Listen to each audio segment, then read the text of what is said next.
Welcome to Programator. In this video, we will solve a real business problem. How to automatically fix or update pending orders in an e-commerce system using Azure Timer Trigger Function with proper logging and error handling. So, let's see what problem are we solving. In e-commerce website, we often see the status of order as pending for very long time. It happens due to system failure or third-party delays, and the order status remains stuck as pending. Instead of letting this impact user, we will build a background service that periodically check and fixes these pending orders. So let's first understand the flow using an architectural diagram. So in this diagram, you can see the timer trigger function runs in every X minutes.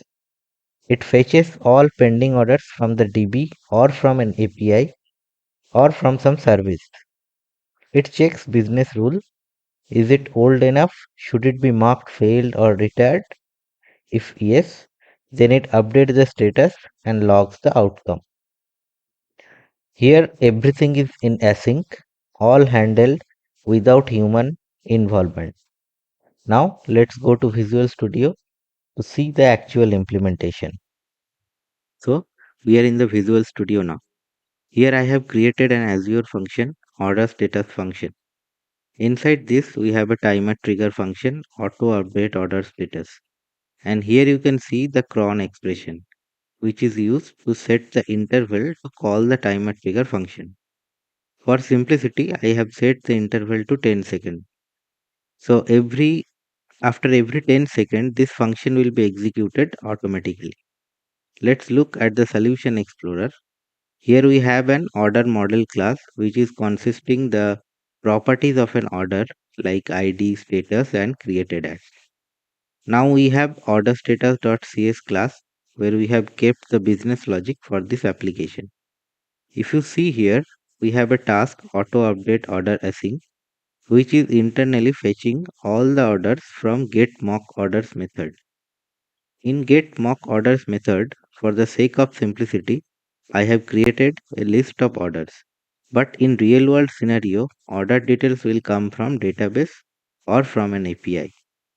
Here you can see order ID 1 and order ID 3 has the status as processing.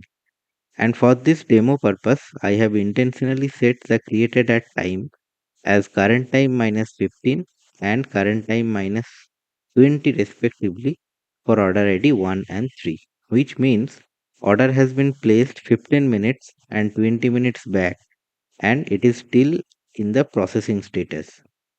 Now back to auto update order async method. Here you can see we have set the threshold time as current time minus 10. So if any order is under processing status and created at time is less than threshold time, then the status of that order will be changed to failed. And this where statement is basically doing the same thing. To track the failed order, we have a variable updated count and the value is getting logged.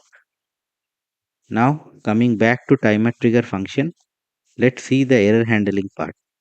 So finally, we are calling the auto update order async inside the try block. And if any exception happens, that is getting logged in the catch block. Now it's time to see the timer trigger in action. Let's build and run the solution. Let's concentrate on the console now. The timer trigger function will be executed in every 10 seconds. The time of execution and failed order count will be logged in the console.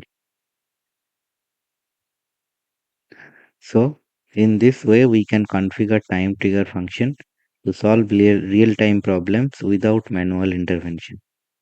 If you found this video helpful, like, subscribe, and comment what real-time .NET automation you would like next. Thanks for watching Programator. See you in the next Tech Bite.